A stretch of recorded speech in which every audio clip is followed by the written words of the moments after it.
Fight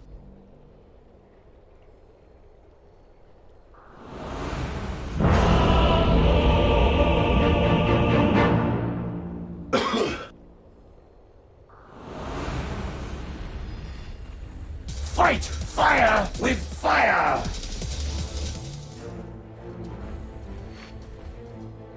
Prepare for battle. You almost had it too.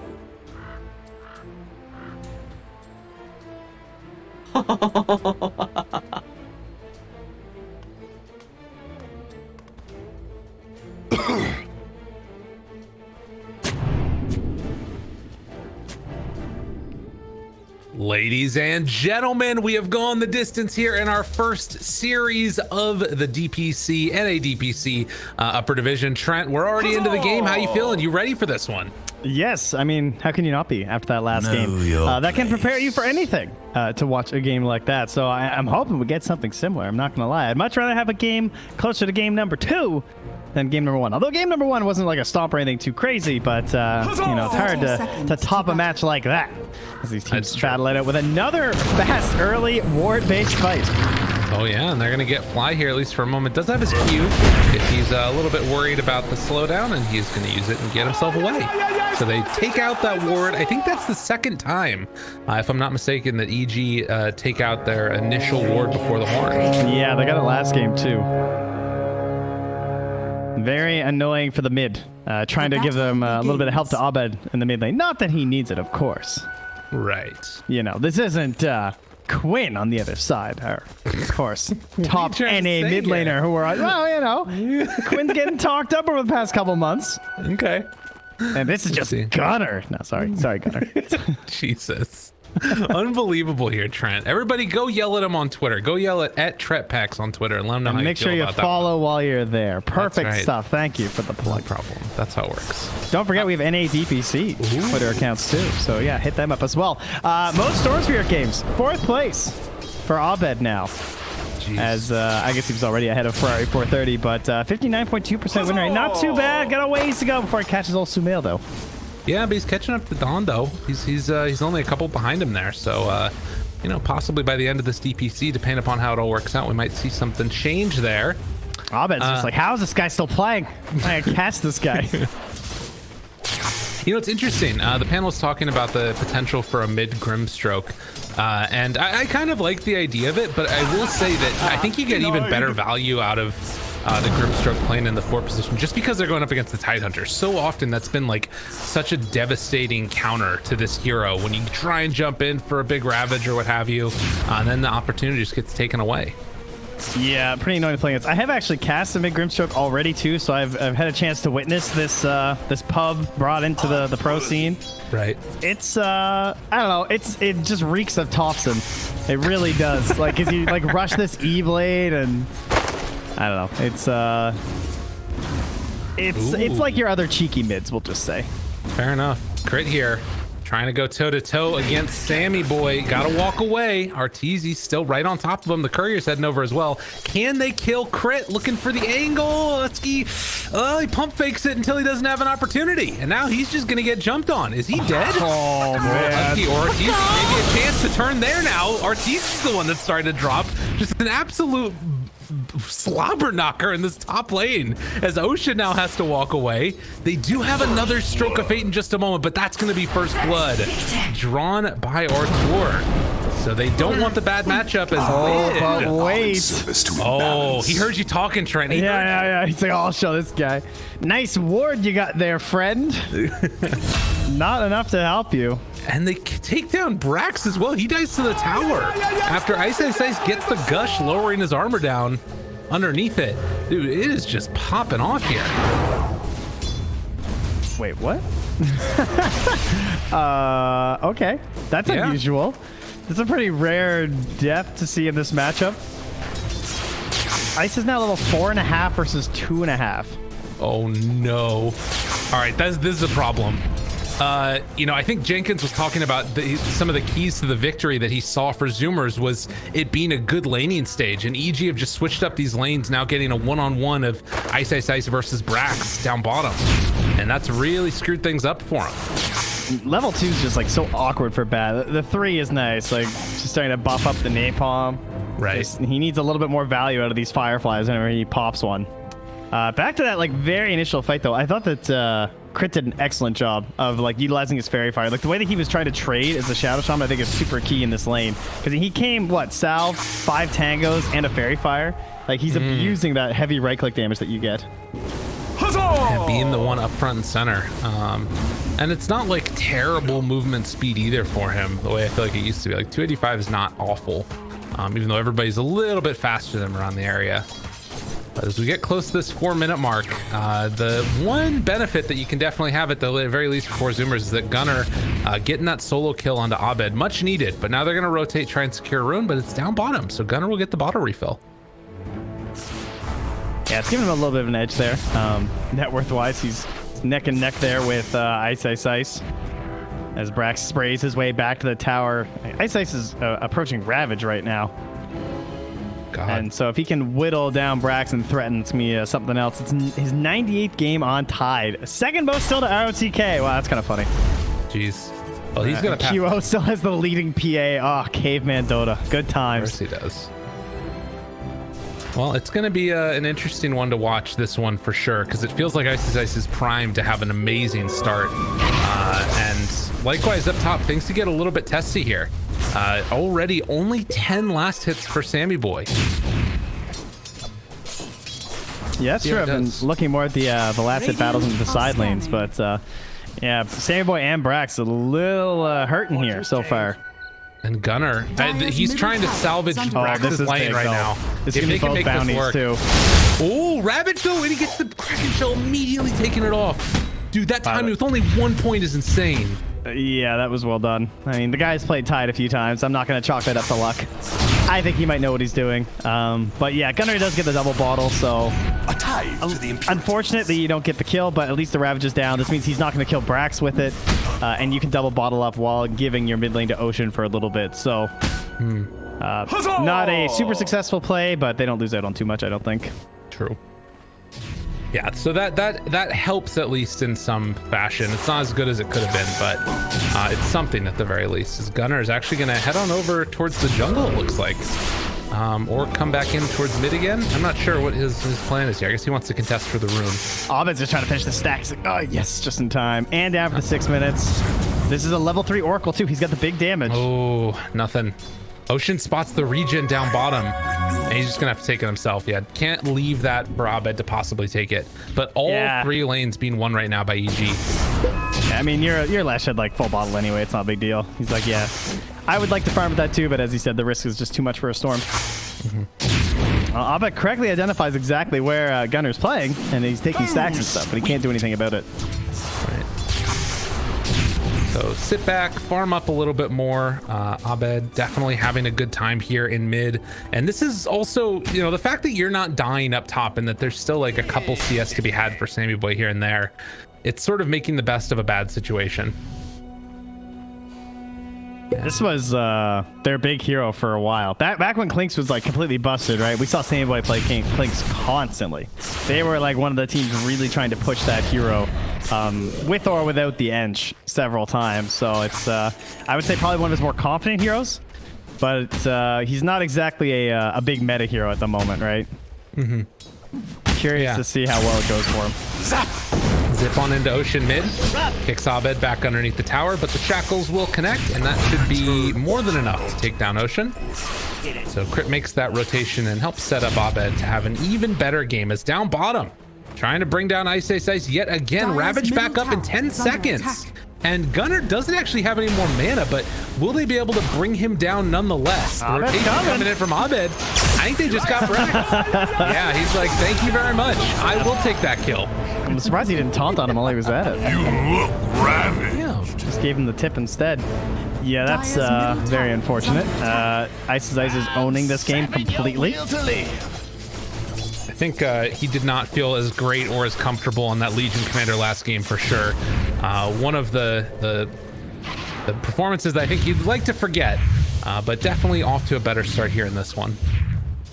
Gunner's game's just gone sideways since he got that solo kill, though. 2 failed rotations to the bottom lane. Also doesn't get the bottle cancel there on the Abed as he scoops out that invis. Yeah, they got to do something. I mean, I guess just AFK farming to a certain extent is kind of what they need. They're pulling the dust out on Fly. He's coming top for the kill. Okay. Is that the plan? I at least assume it is. But he's under a ward here, too. So they know that Fly's just like lurking back here with detection. So it could catch him off guard if Abed comes up invis, but he's losing too much HP on the stack to, yeah, he just canceled out the invis to keep farming. And Gunner, he made the rotation, was spotted briefly on that ward.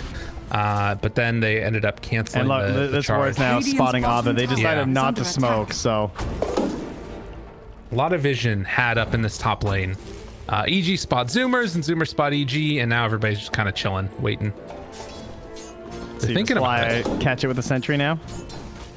He's gonna wait to see their reaction. Oh, I mean, they're under the tower anyway, so this doesn't necessarily give it away, right? Because they're just moving with the creep wave. True. Yeah, it might not reveal it. And I mean, the other thing here is Gunner's like this is all time when you're not really farming that much on Abed. Yeah, he does go back to the camp. He'll also clear the camp before 10 anyway, so I mean, it could have been better, yeah, but at least there's still pressure, even if they could see him. Like Sammy Boy still had to play a little bit differently. And, oh, he gets the fairies trinket. That's silly. This thing seems way too good. First off, and on Storm, that seems kind of nasty. 5% mana reduction. It's true. Some heroes you can write that off. Not Storm though. And he's looking for another ancient stack here at the 10-minute timer. If they get this is looking really good for him. All right, pulls to the side, and will it finish off? Does look like it. So another stack, triple there for the PA. Can they do anything here to Husky? Trying to bring him down, TP out. Stupendous! Manages to escape. Dire's bottom tower is under attack. All right, well, Sammy Boy recovering a little bit here, at the very least. I mean, he hasn't died, but he's getting some last hits. He's not getting zoned out of the lane. He's only 900 gold behind Arteezy, which I think is kind of surprising considering his startup here, but that's just because Arteezy hasn't really racked up any kills or anything, so he's not, like, growing too much. Right. They make the move over towards mid to defend the tower. Ice level 10 right now with a hood. I don't know what kills this guy. It feels really tough for them to make anything work. But the wrap is coming.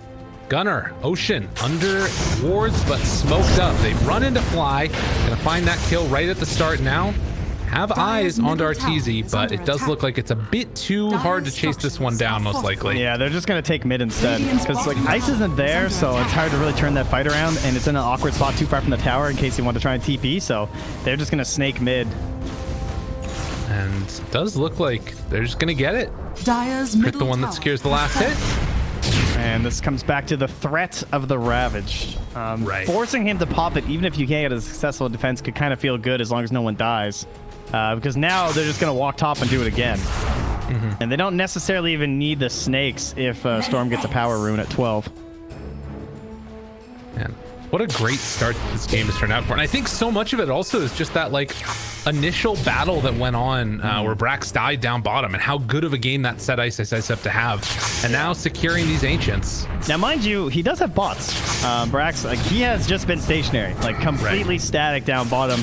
Bat likes to flex a lot in the laning stage, so this is not a great thing, the fact that he wasn't able to really, like, dominate anyone. But Ty did still have to, like, leave the lane at one point, right? He didn't want to, like, feed away his advantage with a single rotation and all the magic damage from the bat. So now there is pressure on this bottom tower, and they're even warding behind, so they're really hoping to assassinate someone here. But likewise, EGR is going to do a counter rotation top. But where's Leshrac going? He's going bottom, so this will be the quick push down here. Take this one down as quickly as possible. Under attack. Here's the thing, though. Are you going to TP into Ravage? Yeah, it feels unlikely. They're even going to glyph this one, so yeah, it's even less likely to really happen now. So they'll lose out on one tower here, and they need more time for Sammy Boy to get online. It really feels like he already goes for the Falcon Blade, and he's queuing up the Midas afterwards. So their time window for when they want to play feels much later on. I've been wanting this. It's going to be a pretty quick battle period, though. Yeah. The Orb of Corrosion mostly paying off threat-wise, I think, because the fact that like they made it so they couldn't really contest him. He almost had a couple kills on the Husky there, but it is expensive. I mean, that thing adds up gold-wise, so it does slow the battle period down a little bit, but still gonna be a very respectable time here for RTZ as his team plays the Vanguard right now. Look how they're just standing between Zoomers and RTZ. Yeah, Abed though runs into him. Sammy's there. They find Brax trying to blow him up right at the start. Hex is out afterwards. Oh, this has gone terribly for the Zoomers. Need to run away. Ocean in trouble, super dead, and now thinking about going for more. I've been turning here, trying to take him down. Gunner's in the area. They need to be careful. That Ravage was primed and ready to go. So they will lose Brax and the Earth Spirit. And again, securing that 12-minute rune, right? Yeah. Utilizing that on the Storm Spirit for the Orchid reveal. Having an Arcane rune, very good for a Storm Spirit. Jeez. And he's just right back on the map and farming. A lot of things break in the way of EG right now, and Zoomers are going to have to dig deep if they want to make something else happen to turn this back around. There's a DD for the Storm. Spawns at the 15-minute mark, and another hero could be dead very soon. Gunner showing mid. Sammy Boy going for the fabled item. The Midas. Yeah. I saw RTZ's effigy last game says, buff Midas, please, with a big Alpine Ursa. So he's doing what he can. Sammy Boy's hoping for the same thing at the moment. But that's, finally they get Husky after so many attempts on him. That's actually just his first death. They're underneath this ward. They're not going to decide to go, though. I guess with Orchid on cooldowns, Abed did not want to try and make that play, but they won't even get the D ward there. Things looking a little bit spooky right now if you're 4 Zoomers, and EG just doing everything that they want, gonna head right into the pit even. That is interesting. I mean, they're covered by the Ravage. This is like Chinese Dota stuff. They used to do this all the time, right? But they had Tide, even if they didn't have like the best Roche, they could just do this. But I mean, they have the Orb of Corrosion, they have Gush, maxed out as well. So even without a Deso, this is very doable. All right, moving on in, taking it down. Only Battle Fury on the PA, and now Abed hanging on to this Aegis. There's a scary timing here, definitely. Gunner is just being sneaky in the tree line and Edict TPing, trying to help whittle down that mid-tier 1. I like it. Yeah, gotta do what you can here. Avoid conflict whenever possible. And Crit's making the call, telling Ice to push the mid wave and then run top. They want to take that tier 2. They're going for the kill before 20 minutes. They want to snowball this into the XP lead. This is there on the stun. Heal Scepter afterwards, trying to draw attention back this direction. Pushes Ice into everybody. The silence is there. And he is going to gladly taunt in their direction. Missing mid. Yeah. They do drop wards up top, but it's only the Shaman here. And these creeps are going to be able to clean some of these wards up. He's tanking. He's trying to save them, and he saves a decent chunk of them. Wow. Okay. So they had to rotate mid just in case Ice actually got caught, because there was a decent chance they could capitalize on a good fight. And I still don't see them coming up here with Ice showing and flexing with his Vlads, Ravage, the Hood. He's going Sange next. Yeah, okay. Ranged carry of the Clinkz. Get out of my game. He's gonna be a big boy. This is hard to deal with. Like, I don't know what your game plan is. I mean, I guess at the max level you're gonna have it's a big zip. Skeletons there, as well as try and blow them up, but can't quite get there. Abed just went all out on that one. Pretty gnarly. Third fastest roast kill of the patch. Damn, Spirit took it before 12 minutes against Viking. They're crazy. The team's gnarly. Okay, 7,000 gold lead, and it's just been by virtue of EG taking over larger parts of the map. Like, look at this ward coverage that they've got up here. Yeah. Just spotting all of the Zoomers jungle. They'll finally miss out on that that mid tower ward soon, though. At least it's going to expire. I wonder if Zoomers could try and maybe pressure, since they're on the opposite side of the map, and take some damage. I mean, how much can you pressure when you have a 17-minute Midas on your Clinkz? That doesn't feel like pressure territory. No. Batrider's the second most picked. Okay. I would not have guessed that. Brax I knew he was up there, but I would have thought there'd be more bans. This is a nice pickoff if they can get this one. I think that they'll be able to. Although the zip in coming, they find Ocean. Crit. Oh, the Hex is there. Is under attack. They will find at least one kill. Gunner comes in, just punches him in the face to secure the kill. No, I'm not having a bad game or anything. It's fine. Go ahead. Yeah. Why not? Whoa, Stun's gonna come out now. Silence. Can't crack and shell that one off. Still taking a lot of damage. Gunner can demolish. Yule Scepter lift up, catch it on the both of them. Silence again. Silences. But Fly is there to keep his Tidehunter alive. Got the save available. I mean, that shows how this fight could look good, but you need somebody to catch Fly. Yeah, and Ice is just playing so far forward the whole time. You never really know when he does or doesn't have backup unless you have vision behind him, and they've struggled to get good vision down on that top half of the map. Right. I would guess that they're going to try a smoke play to their outpost, but we'll see. Gotta do something. Might be why Ocean's just up here now, too. Right. Try and push this out a little bit, gain some XP, but they're gonna hop right on the Sandy Boy. Yeah, that dude's mega dead. Just run on through and blow him up. EG playing dominant Dota here in this game number 3. After a good laning stage, they have just completely pulled away from the Zoomers.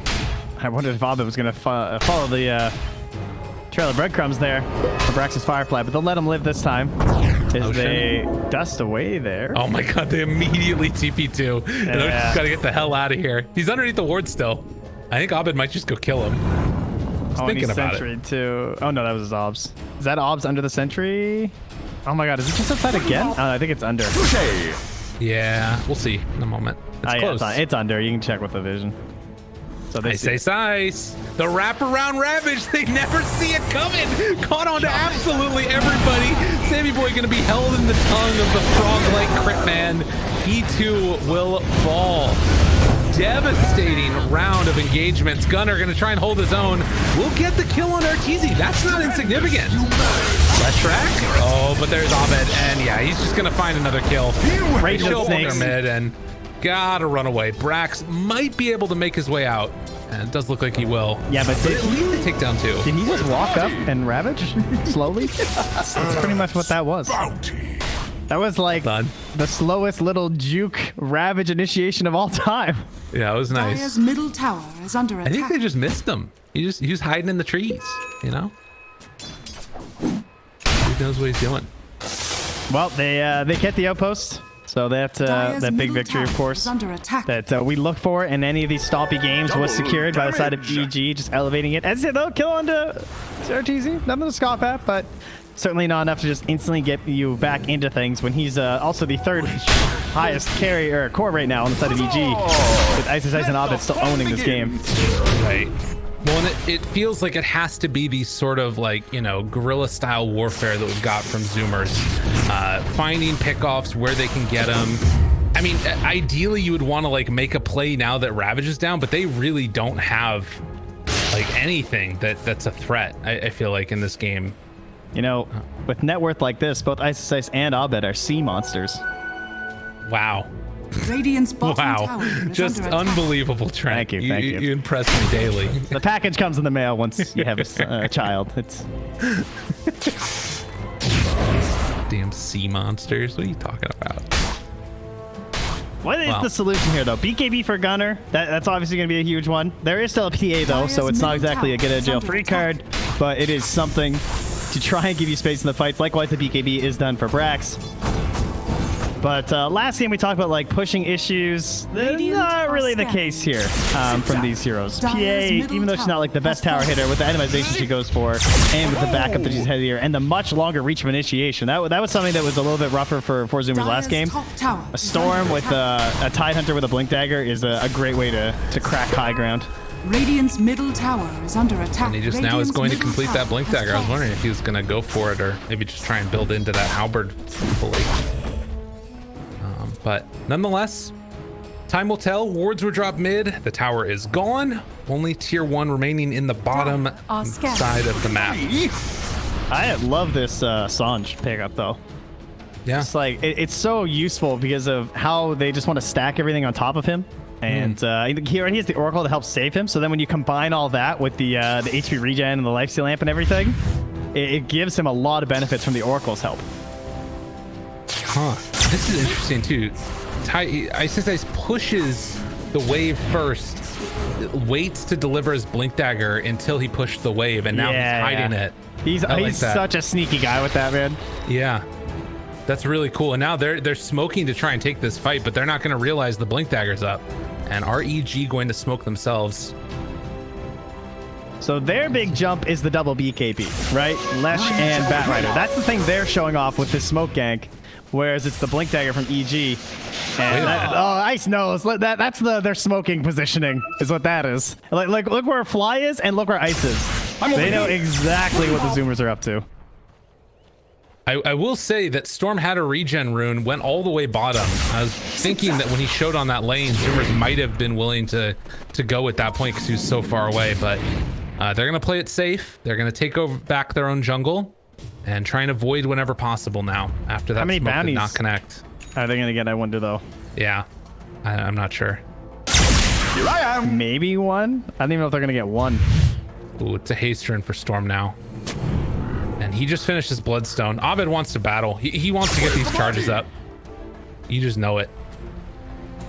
Roche respawns in 5 seconds too, so a couple of picks is just an easy move into the pit for them.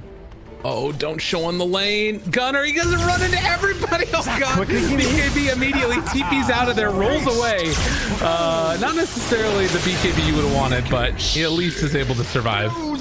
That should get the bounty runes bottom at the very least, but they send the courier into the pit. Ice spots it out. Huzzah! That is Roche available. And with Ravage again, I think they're just going to take it. Like you said, not the BKB that you would have wanted, but it's the BKB they needed in that moment. Now, 25 minutes in with those bounties being traded, and Aegis soon to be claimed along with the cheese. Feels like it could be the time for EG to just put the clamps on it and see if they can try and close this game out here. Zoomers have put on a good performance in game number 1 and 2, and game number 3 has just looked a little rough. Not often you see a 25-minute cheese these days. The roaches aren't rushed this fast. No. Immortality. Sammy Boy is like trying to catch up. He's almost back up to Ice levels, but again, a lot of his net worth is tied up in a Midas, so even though he is an attack speed hero that enjoys having that, it's still not the best situation for him. Just feels like it's going to be really hard for him to get out his damage without a BKB. Yeah. You know? Well, the plus side is that at least he's got the Aghanim shard here, so creating those extra skeletons, that's important. But it does have a pretty big problem right now as, oh my God, they're just gonna get him. Dude, this can't happen. You can't lose your hero like this.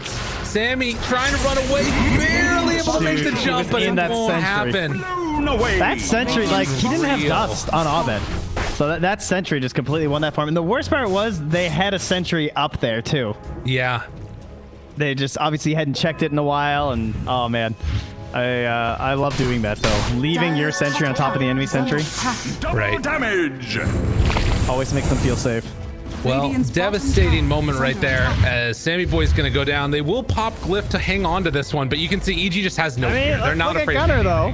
Gunner's getting something done here. Bottom tower is under attack. Yeah, sort of. But something. That's what he's getting done. He's super dead now. The DD from Abed secures it, and now pressure up top. I mean, hypothetically, you can maybe take this fight. They're gonna blink in with Ice. He still has Ravage available. Gonna take that Phantom's Embrace off of him. He's dropping items. He's feeling it. God, careful around the flame break.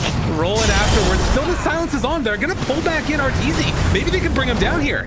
Underneath the tower, but the jump away happens. They don't have the damage. They don't have the lockdown out of it. And now Abed is there. They jump in and Ravage. Gonna kill absolutely everybody. They didn't stand a chance, Trent. Oh my God. What a great draft and what a great game from EG. They're putting on a performance here in this game number 3. Yeah, I don't know if they're going to call it yet. Just it's like the first match of the season, and they still have towers in the bottom lane, but this is not a game 2 situation where there's much hope for comeback. That was 95%, and this is 99%. So I guess it doesn't feel that far off, but Yeah, that was pretty crushing. Excellent ravage there. Great patience from Ice. And that first blink-in really didn't help secure the fight for them by just kind of baiting in zoomers to seeing something that was not there. All right, BKB used. Ice draws the reaction, able to dodge the stun. Well played indeed by Abed to get himself out of there, and yeah, they came what they they came what they came for. That's the expression, right, Trent? Yes, yes, you are a great vocabulist. God dang, 18 to 5. I thought it was the math we were just bad at. I didn't know it was the English too. You know, sometimes these things happen. I like to see that, you know, Ice getting the tips from his teammates. A couple of different ones there. Appreciating some solid play. I think that he's been the standout player in this one for sure. After a little bit of a rough game number 2. Yeah, sometimes you'll have this matchup in the offlane that the offlaner might like crush and win and stuff, but it's almost like some offlaners haven't just had enough experience actually abusing their like early prowess because they're almost expecting to have like the shaft, you know? But Ice has been through those patches where it's like a really good game for him or whatever, and he's had to like really flex and carry the game a lot of the time. So he's very good at capitalizing on advantages he gets out of the early laning stage. And yeah, he definitely capitalized this game. I love his movement. I love the way he like left that bottom lane and went to pressure more important objectives and didn't care that Batrider was touching his tower. It's like Batrider and Sand King, that is the only problems that they can still face, even if they are kind of good this patch. But the wraparound now from the back. Can he get something done on the fly? That's the target. One last hurrah. They jump in. Gunner BKB. Will it be enough damage? They're just getting eviscerated right now by the BKB from that PA. With 2 already dead, they did lose their support, so maybe there's an opportunity here. But it feels unlikely. Good stun. Okay, Gunner trying to back away, but they blow him up as well. Brax tries to run away. Sammy has one last gasp here. A chance, a hope, a dream. Can they do it? Oh, silence. Okay, nothing to break that. Abed just back out again for round 2. They pull them both in, kill them back out. And unfortunately, the Clinkz can only look on in sadness as the rest of his team will die. GG is called. And, well, nobody is left safe as evil geniuses take it 2-1 over the Zoomers. Yeah, sometimes it's hard.